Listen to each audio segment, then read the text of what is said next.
Some people might think I'm a monster now. But honestly, I think I've earned my right to be. Let's rewind about a decade. My name's Emily, and back then, I thought I was the luckiest girl in the world. I was 26, deeply in love, and about to marry the man of my dreams, Josh. He was charming, funny, and the kind of guy who made everyone in the room feel special. I fell for him fast, like a cliché romantic movie.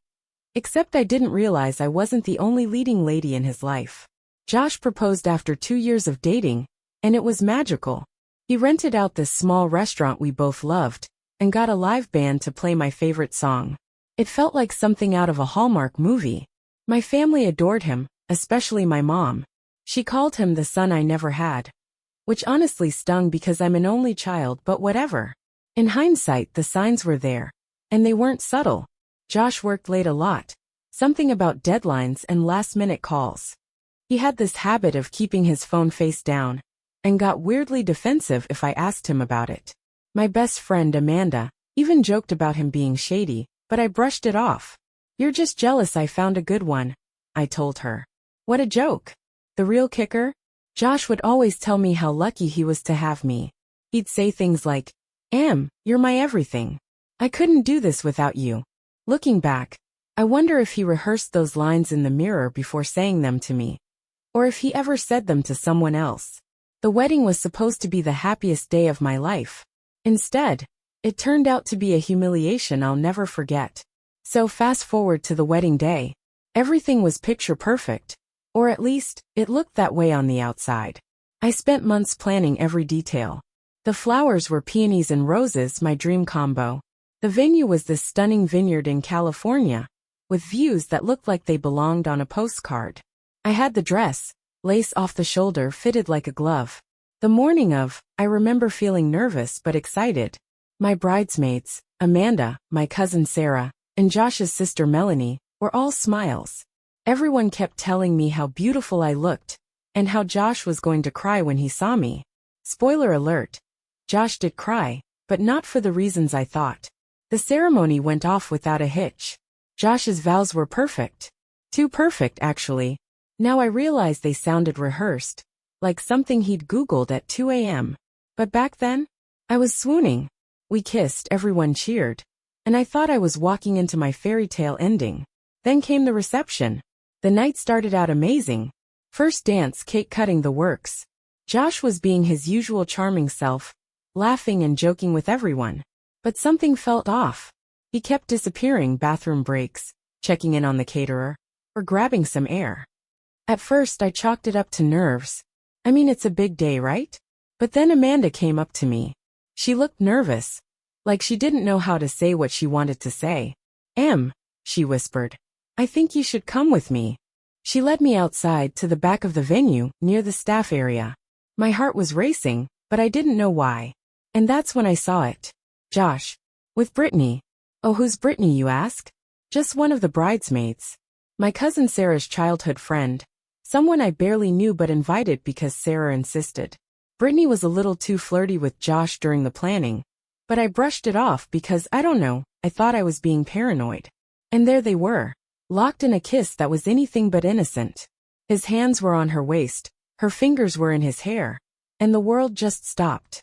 I froze. I think I said, "Are you kidding me?" But I honestly can't remember.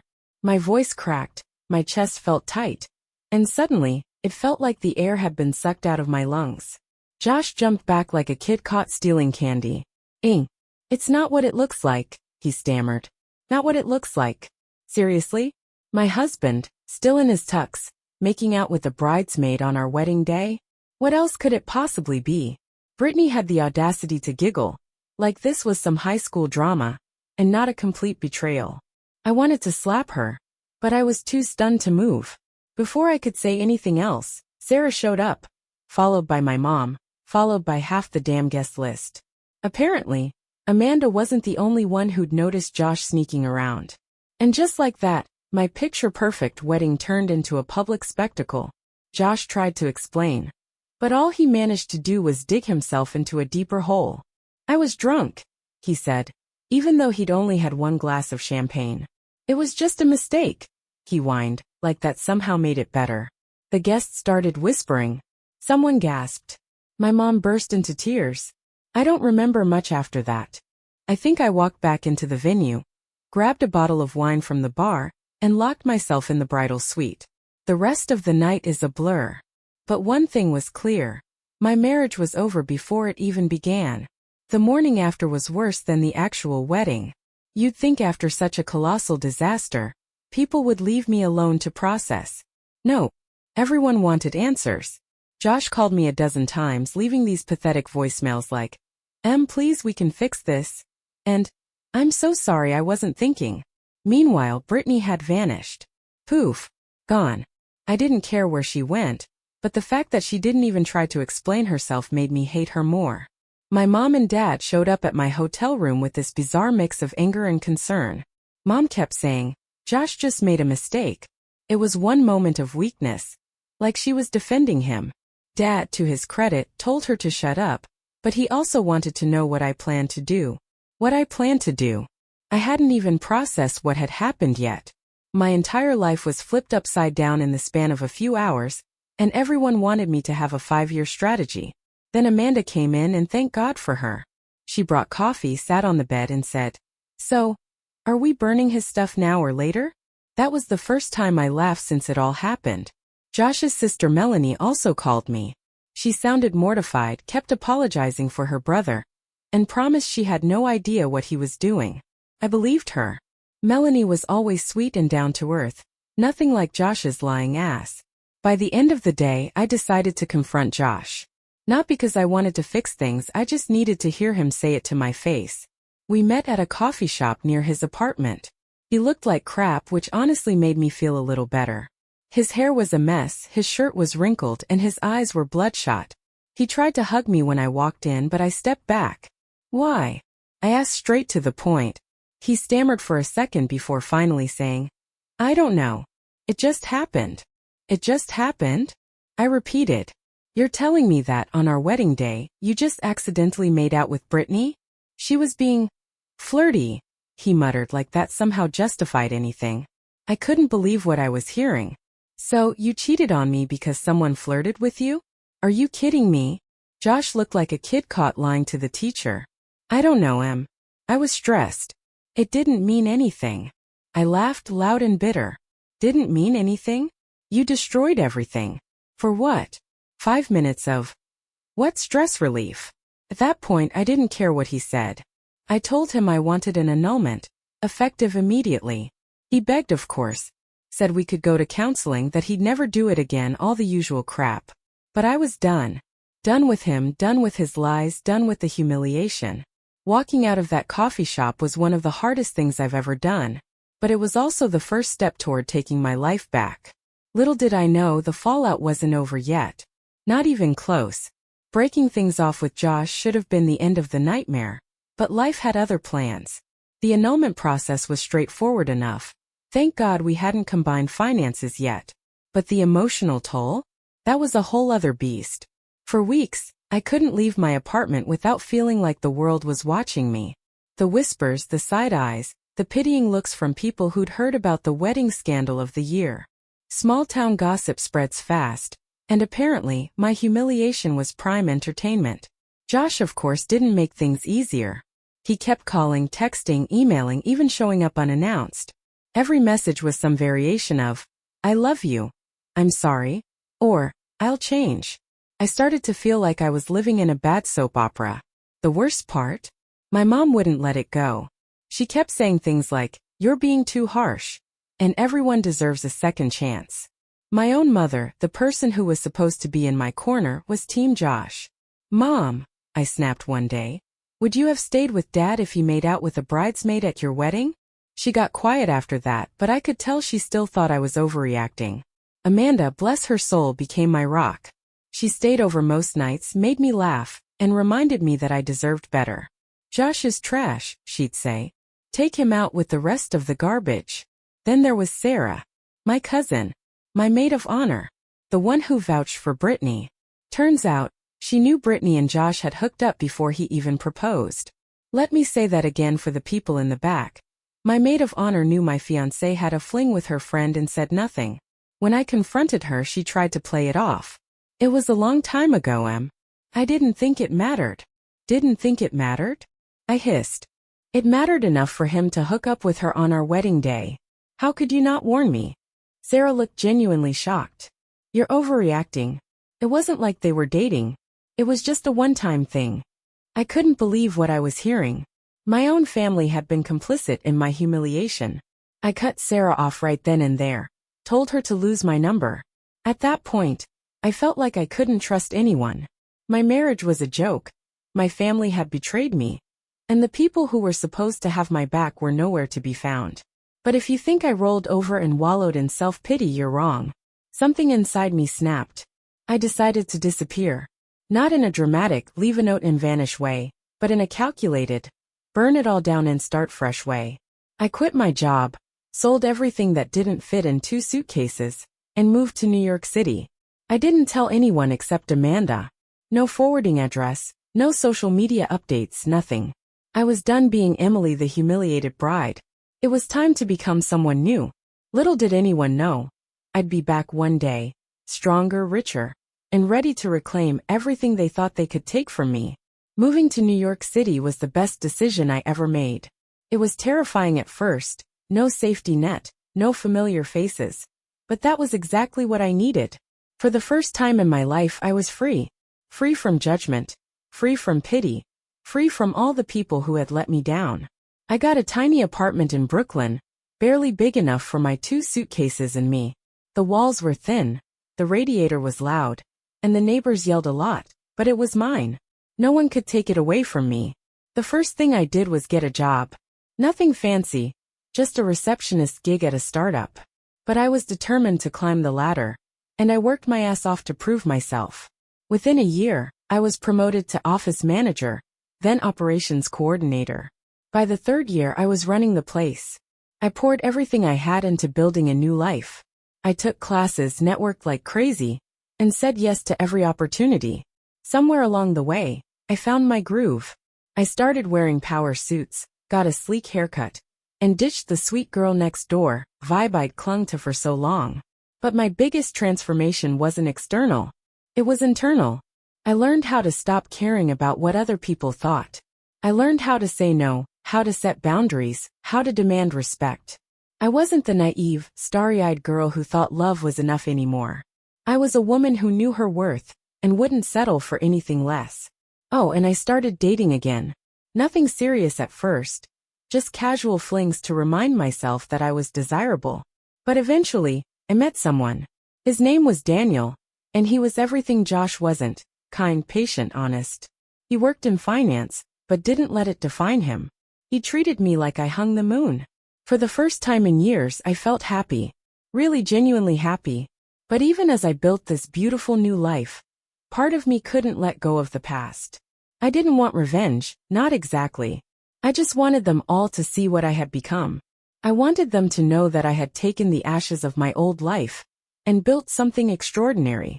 And then, as if the universe was handing me an opportunity, an invitation arrived in the mail. Josh and Brittany were getting married. Can you believe that? The 2 of them had apparently shacked up not long after I left, and now they were tying the knot. The invite was obnoxiously fancy, gold lettering, ribbon accents, the works. It made me laugh out loud. For a moment, I considered ignoring it. Why would I ever go back to that cesspool of betrayal and small-town drama? But then I thought, why not? After all, I wasn't the same Emily they had humiliated all those years ago. This Emily had power, connections, money, and she was ready to show them all. So I RSVP'd with a simple yes. And just like that, the stage was set. When I stepped off the plane back in my hometown, I felt a mix of emotions: nervousness, excitement, and let's be honest, a bit of smug satisfaction. It had been 6 years since I left, and I was walking back into the lion's den. But this time, I was holding the leash. I stayed at the nicest hotel in town, booked the penthouse suite, and made sure to drive a sleek black Range Rover that turned heads wherever I went. Did I need to go that far? Probably not. But after everything they put me through, I deserved to be a little dramatic. The wedding was the next day, but I made it a point to spend the day before visiting a few familiar faces. First stop, my mom. She answered the door and nearly dropped her glass of wine. Emily, what are you doing here? Got your voicemail about Thanksgiving, I said casually, brushing past her into the house. Thought I'd swing by. The truth? I hadn't listened to a single voicemail from her since I left, but I wasn't going to miss the chance to see the look on her face when she realized I was back. She started babbling about how good I looked, how proud she was of me, how Josh always asks about you, you know. Does he? I replied, smirking. I heard he's marrying Brittany. Should be interesting.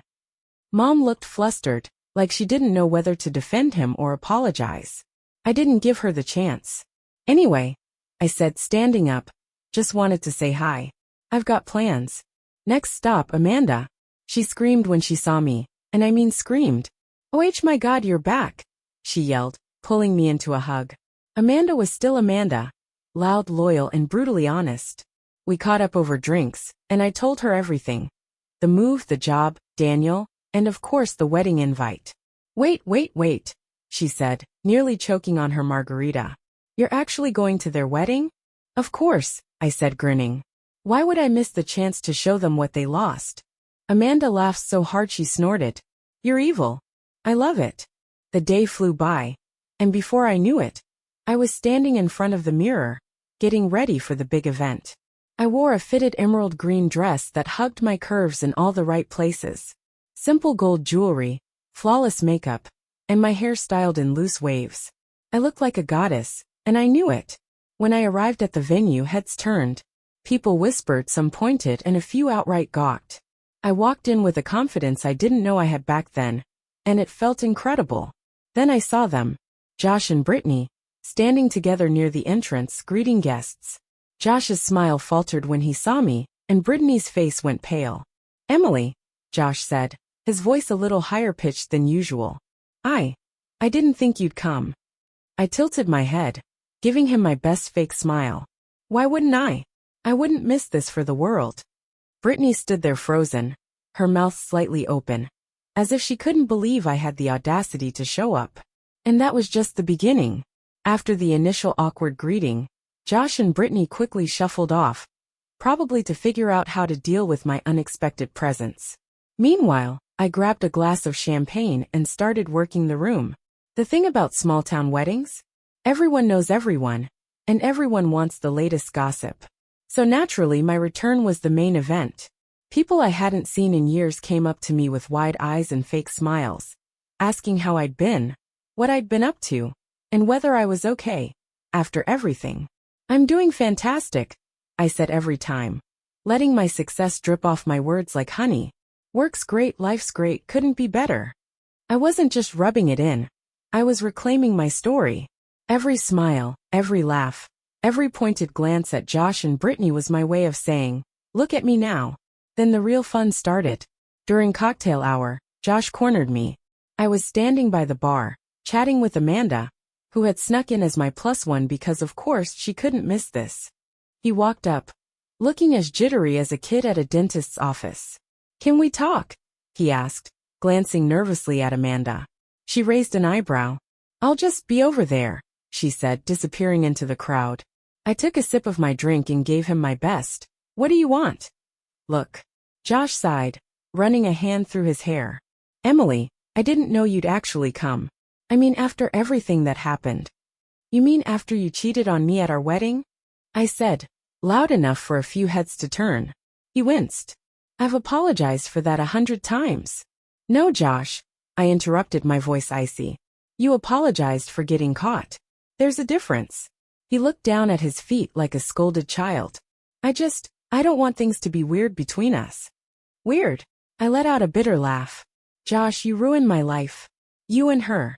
I gestured toward Brittany, who was across the room, laughing with a group of guests like she hadn't been the cause of the most humiliating day of my life. Josh opened his mouth to say something, but I cut him off. You know what? Don't bother. Whatever you're about to say, I don't care. Enjoy your wedding. You and Brittany deserve each other. With that, I walked away, leaving him standing there like the spineless liar he was. But the drama wasn't over yet. The real explosion happened during the speeches. Amanda, bless her chaotic soul, had convinced the DJ to let her say a few words. She grabbed the mic, smiling sweetly as she stood in front of the room. "I just want to say how happy I am to be here today," she began, her voice dripping with sarcasm.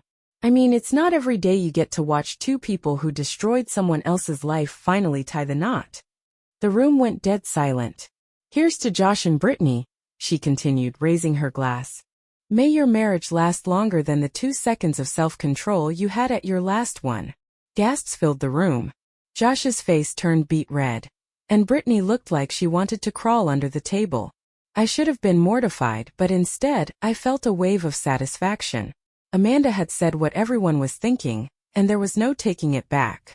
The rest of the night was a blur of awkward glances, hushed whispers, and Brittany storming out of the reception at one point. But I stayed. I danced, I laughed, and I had the time of my life. Because for the first time in years I felt like I'd won. Little did I know, the fallout from that night would be even more chaotic. But we'll get to that soon. The morning after the wedding was pure chaos. I woke up feeling refreshed. Thank you, Amanda's fiery speech, and ready to leave town with my head held high. But of course, small-town gossip moves faster than a text chain at a family barbecue. By the time I checked my phone, my inbox was flooded. Apparently, Amanda's little toast had gone viral. Someone had recorded the whole thing and uploaded it to social media. The caption: "When the ex-wife shows up to the wedding." Classic. Comments poured in. Some people called Amanda a hero, others thought it was petty, and a few accused me of being the villain for even attending.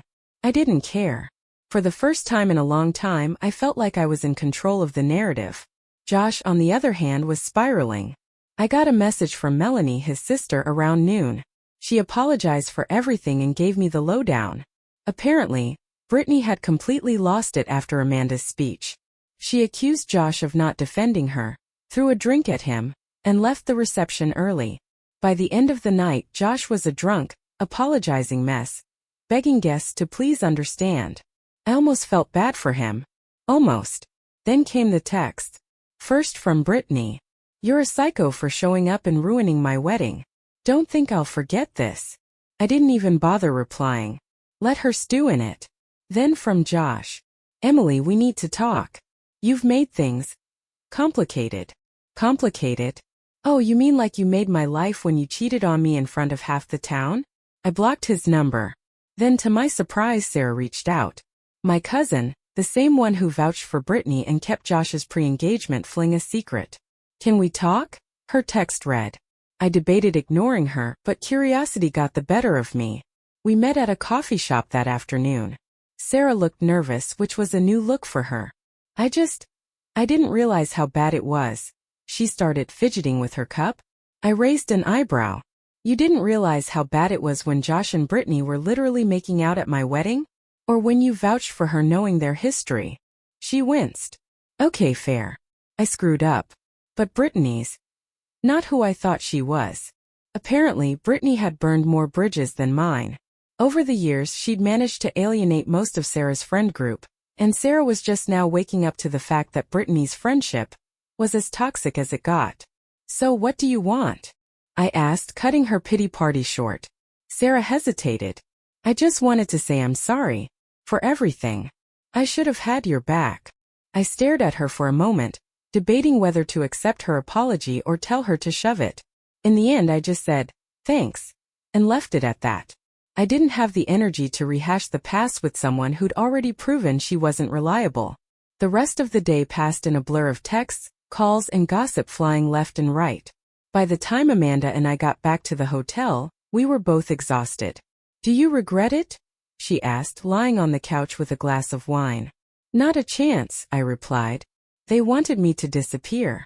Instead, I reminded them I'm still standing. But the drama wasn't done yet."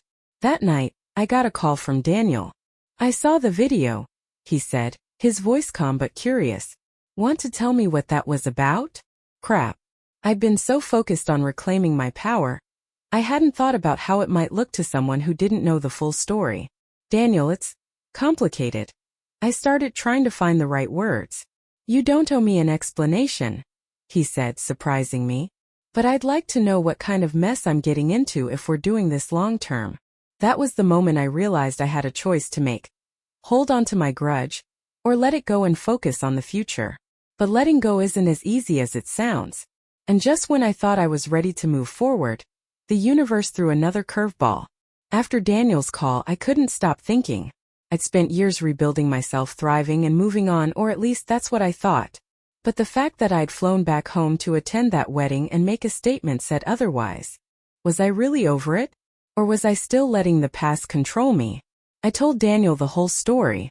Every ugly detail, from Josh's betrayal at our wedding to Amanda's glorious mic drop speech.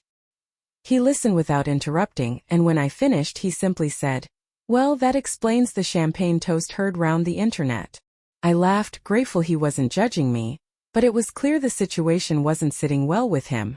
"Look, he said gently, I get why you wanted closure, but do you think you're really done with this? Because it sounds like there's still a lot of unfinished business." Unfinished business. He wasn't wrong. The next day, Amanda and I packed up and prepared to head back to the city. But as we were loading up the car, I got an unexpected visitor, Melanie. She looked stressed, her usually perfect hair in a messy bun and dark circles under her eyes. "Can we talk?" she asked, glancing nervously at Amanda, who immediately gave me a "Do you want me to stay?" "Look, I've got this," I told her, and she stepped aside. Melanie wasted no time. "Josh and Brittany had a huge fight after the reception. He's been staying at my place since last night." I blinked. "Okay. Why are you telling me this?" "Because he's talking about calling off the marriage," she said, her voice low. I almost dropped my keys. "What?" Melanie nodded. "He's saying he's not sure Brittany's the one and that he might have made a mistake. And well, he mentioned you."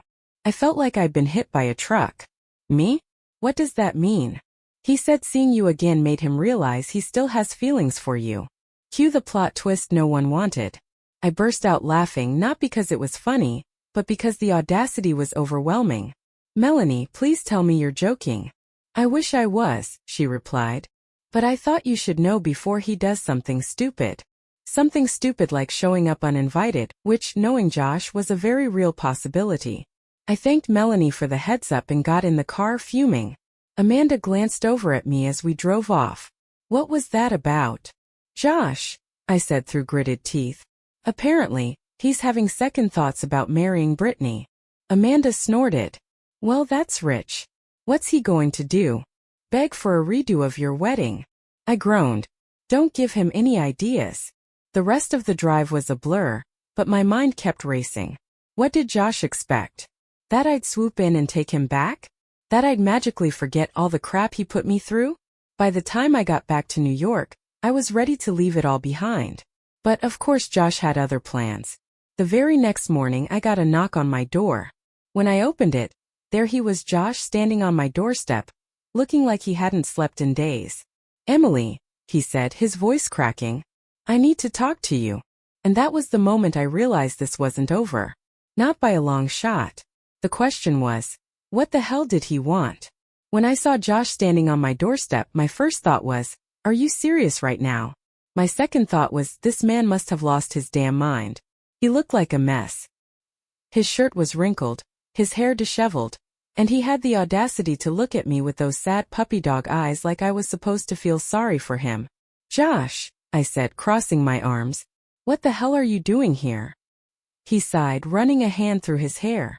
"I know I shouldn't have come, but I didn't know who else to talk to."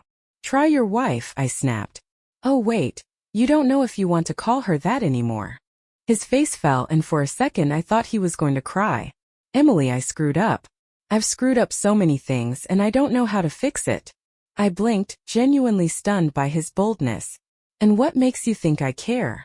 You ruined my wedding, my life, and now you're here because you're suddenly having a crisis of conscience?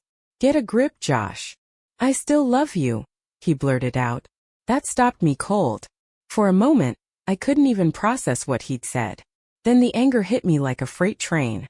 "Are you out of your goddamn mind?" I hissed, stepping closer to him. "You love me? You have a funny way of showing it, considering you cheated on me with Brittany on our wedding day. And now you want to show up here 6 years later to tell me this? Get the hell out of my life." "Emily, please," he begged, his voice breaking. I know I don't deserve another chance, but seeing you again, it made me realize how much I messed up. Brittany's not who I thought she was. She's manipulative, selfish, and you're just now figuring that out? I interrupted, my voice dripping with sarcasm. Congrats, Josh. Welcome to the party. He looked down, his shoulders slumping. I know I don't deserve your forgiveness, but I need you to know how sorry I am. For everything. I stared at him, my anger slowly shifting into something else. Pity, maybe. Not for him, but for the person I used to be, the Emily who would have fallen for this act, who would have believed his lies and given him another chance. But I wasn't that Emily anymore. Josh, I said, my voice steady.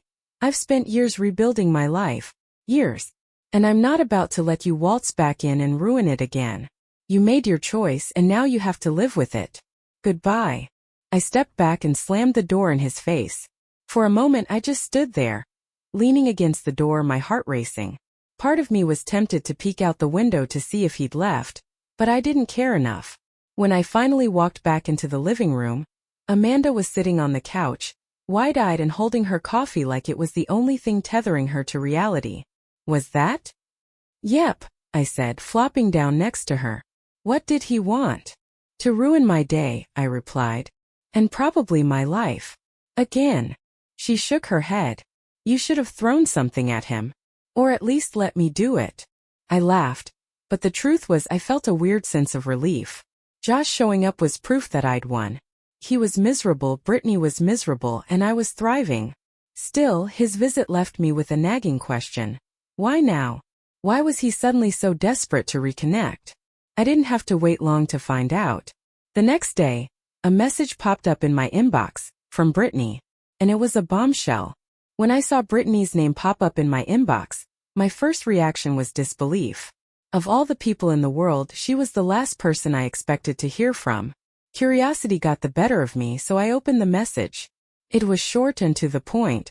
Emily, I know you probably hate me and I don't blame you. But there's something you need to know. Can we talk? Please. I stared at the screen for a solid minute, debating whether to respond. Amanda, who was busy scrolling through her phone next to me, noticed my expression. What's up? She asked, glancing over. Brittany, I said, holding up my phone. Amanda nearly spit out her coffee. What the actual hell does she want? Apparently she wants to talk, I replied. Amanda gave me a look. You're not actually considering it, are you? I don't know, I admitted. What if she has something important to say? Amanda rolled her eyes. The only important thing she could say is, I'm sorry, I'm a home-wrecking trash bag. Despite Amanda's skepticism, I decided to reply. Maybe it was morbid curiosity, or maybe I just wanted to see what excuse she'd come up with. I sent her a simple message. Fine. What do you want? Her response came almost immediately. Can we meet? I think you need to hear this in person. Against my better judgment, I agreed. We arranged to meet at a coffee shop later that afternoon. Amanda insisted on coming along, but I convinced her to wait outside in case things went south. When Brittany walked in, she looked different. Her usual confident, borderline smug demeanor was gone. Instead, she seemed nervous, almost fragile. She sat down across from me, avoiding eye contact. Thanks for coming, she said, her voice quieter than I expected. Let's skip the pleasantries, I replied. What do you want? She hesitated, fiddling with the strap of her purse. Josh and I are done, she said finally. Shocker, I said, unable to hide my sarcasm. And this concerns me because... Brittany took a deep breath. Because it's not just about us. It's about you. And something I should have told you a long time ago. My stomach twisted. What are you talking about? She looked down, her hands trembling. The night before your wedding, she said, her voice barely above a whisper. Josh and I didn't just kiss. We slept together. For a moment I couldn't breathe. It felt like the room had tilted on its axis, like the air had been sucked out. You're lying, I said, my voice cold and sharp. I'm not, she said, her eyes filled with guilt. I swear, Emily, I didn't mean for it to happen. We were both drunk and... I held up a hand, cutting her off. Stop. I don't need to hear your excuses. She flinched but kept going. I felt horrible, but Josh told me he'd end things with you after the wedding. That he wasn't sure he wanted to get married, but then he went through with it anyway. I should have said something, but I didn't. My hands were clenched into fists, my nails digging into my palms. Why are you telling me this now? Because he's trying to get back into your life, she said, her voice trembling. And you deserve to know the truth before he manipulates you again. I stared at her, my mind racing. Was this some twisted attempt to clear her conscience? Or was she genuinely trying to warn me? I don't care about Josh, I said finally, my voice steely. He's not getting back into my life, no matter what lies he tells. As for you, stay the hell away from me. Brittany nodded, tears streaming down her face. I'm sorry, she whispered. For everything. I got up and walked out, my heart pounding. Amanda was waiting outside, leaning against the car. Well, she asked, straightening up. She confessed, I said, my voice flat. Turns out Josh and Brittany weren't just making out on my wedding day. They'd already slept together the night before. Amanda's jaw dropped. You're kidding. Nope, I said, climbing into the car. But you know what? It doesn't matter anymore. They're both trash, and I'm done letting them live rent-free in my head.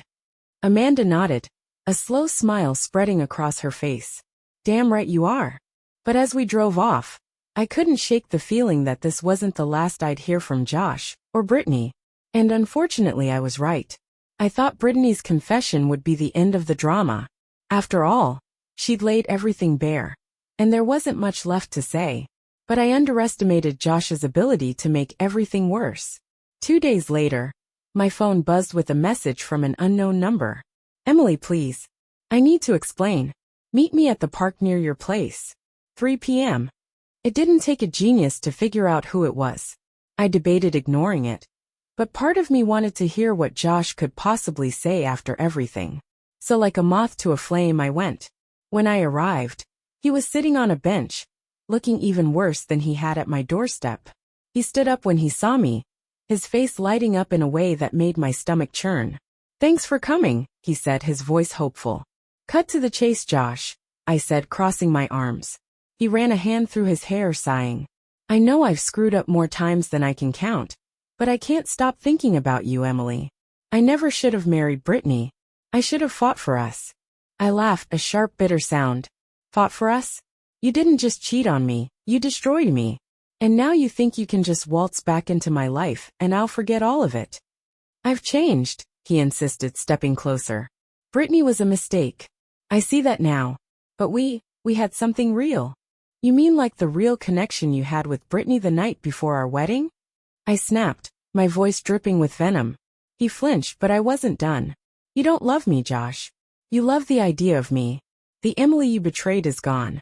The person standing in front of you is someone who knows her worth. And you don't deserve even a second of my time. Josh looked like he was about to say something, but I held up a hand to stop him. We're done. For good. Don't contact me again. I turned to walk away, but his next words stopped me in my tracks. I can't lose you, Emily, he said, his voice breaking. Not after everything. I spun around, my anger boiling over. You already lost me, Josh. The moment you chose her over me. The moment you humiliated me in front of everyone I loved, you lost me. And you know what? I'm glad. Because now I see you for what you are. A coward who doesn't deserve a second chance. With that, I walked away, leaving him standing there alone. That night, I blocked his number, deleted the messages, and decided to let it all go. I didn't need closure from Josh or Brittany. I didn't need an apology or an explanation. I had my closure the moment I chose to walk away and rebuild my life. For the first time in years, I felt free. Truly free. Little did I know, there was one final twist waiting for me. But this time, it wasn't from Josh or Brittany. A week after my final confrontation with Josh, life started to feel normal again. Or at least my version of normal. I threw myself back into work, went on a few dates with Daniel, and focused on the future. The past was officially in my rearview mirror. Or so I thought. One evening, while I was winding down with a glass of wine and a bad reality TV show, Amanda barged into my apartment like a woman on a mission. You are not going to believe this, she said, practically throwing her phone at me. I took it, squinting at the screen. It was a screenshot of a Reddit post. Title: My ex-wife just showed up at my wedding and humiliated me, AITA? Oh my god, I muttered, scrolling through the post. It was obviously Josh. The details were all there. The failed first marriage, Brittany Amanda's speech. He painted himself as the victim, claiming he was blindsided by my presence and that my return had ruined the happiest day of his life. The comments were brutal. Dude, you cheated on her at your wedding. You're lucky she didn't throw hands. Ita. How is this even a question? Your ex-wife showed more restraint than I would've. Brittany sounds just as awful as you. I couldn't help but laugh. Josh's pathetic attempt to garner sympathy had backfired spectacularly. What an idiot, Amanda said, flopping onto the couch beside me. He really thought Reddit was going to side with him? Let him wallow, I replied, tossing her phone back. He dug this grave. Now he can lie in it. That post was the last I heard of Josh and Brittany. A week later, Daniel asked me to dinner, and I told him everything about the latest drama. You handled it better than I would have, he said, smiling. Honestly, I'm just glad it's over, I replied. Is it though? He teased, raising an eyebrow. For good this time, I said firmly, and I meant it. The next few months flew by. Daniel and I grew closer. My career hit new heights, and the ghosts of my past faded into the background where they belonged. Looking back, I realized the whole ordeal had taught me one invaluable lesson. I was stronger than I ever gave myself credit for. The humiliation, the betrayal, the heartache. It had all shaped me into someone who knew her worth. So if you're reading this and you've been through something similar, here's my advice. Don't waste your energy on people who don't deserve it. Reclaim your power, rebuild your life, and never let anyone make you feel small again. As for Josh and Brittany, who knows? Maybe they're still fighting, or maybe they're miserable together. Either way, it's not my problem. I've moved on. And that's the best revenge of all. The end.